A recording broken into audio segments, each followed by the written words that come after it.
Hi friends, నేను బాగున్నాను. మీరందరూ బాగున్నారా? ఈరోజు నేను మీకు చూపించబోయేది రెడ్డమ్మ కొండ అండి. ఇది మన ఆంధ్రాలో చాలామందికి తెలిసింది, ముఖ్యంగా రాయలసీమలో వాళ్ళకి చాలామందికి తెలిసి ఉంటుంది. చాలా ఫేమస్ ప్లేస్.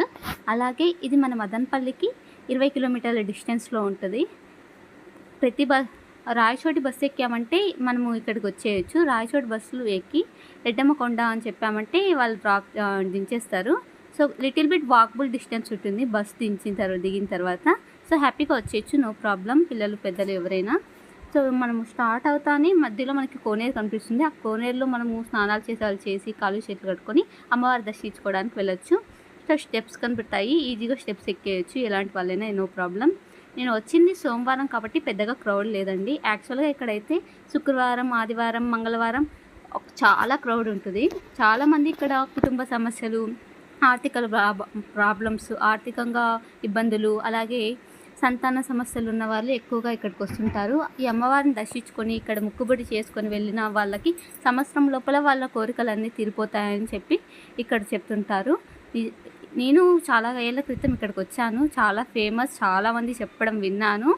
ఇక్కడ నేను చూసినప్పటికీ అమ్మవారు కొండలో ఉండినారు. రోజు రోజుకి అమ్మవారి గొప్పతనం పెరగడం వల్ల గుడిని మరింత అభివృద్ధి చేసి గుడిని కొండపైకి తీసుకెళ్లారు. అమ్మవారి రూపాన్ని కూడా ప్రతిష్ఠించారు. మనం లోపల గర్భగుడిలోకి వెళ్ళామంటే అమ్మవారు శిలలా ఎలా ఉన్నారు, అలాగే తర్వాత గుడి అభివృద్ధి జరగడం వల్ల అమ్మవారి శిలని ఎలా రూపొందించారనేది జరుగుతుంది. అమ్మవారి విగ్రహం వెనక పక్కన ఎడం వైపున అమ్మవారు శిల అయిన రాతి విగ్రహం కూడా ఉంటుంది.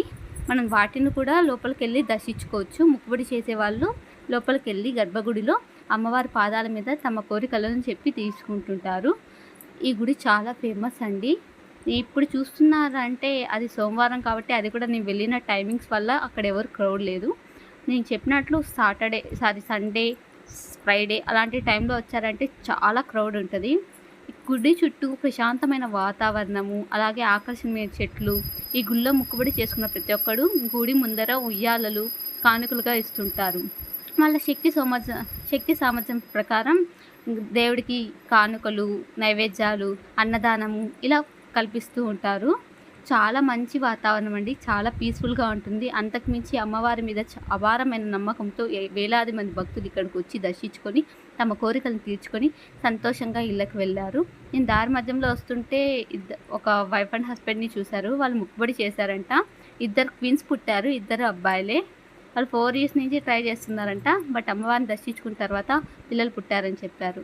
మీరు కూడా అమ్మవారిని దర్శించుకొని అమ్మవారి దివల